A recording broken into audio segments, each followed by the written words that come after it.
I have a little boy now, and it's fun watching them grow up. They do teach a lot of things to kids differently now than when I was young. Like I found out I no longer sneeze properly. They reinvented the sneeze. When I was a kid, they taught you to sneeze in your hand and go wash your hands.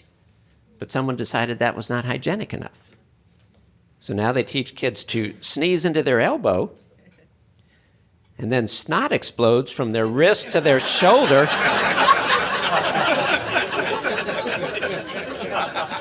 And I'm told that's more hygienic. Really? That kid can't even bend his arm from that booger cast he's wearing.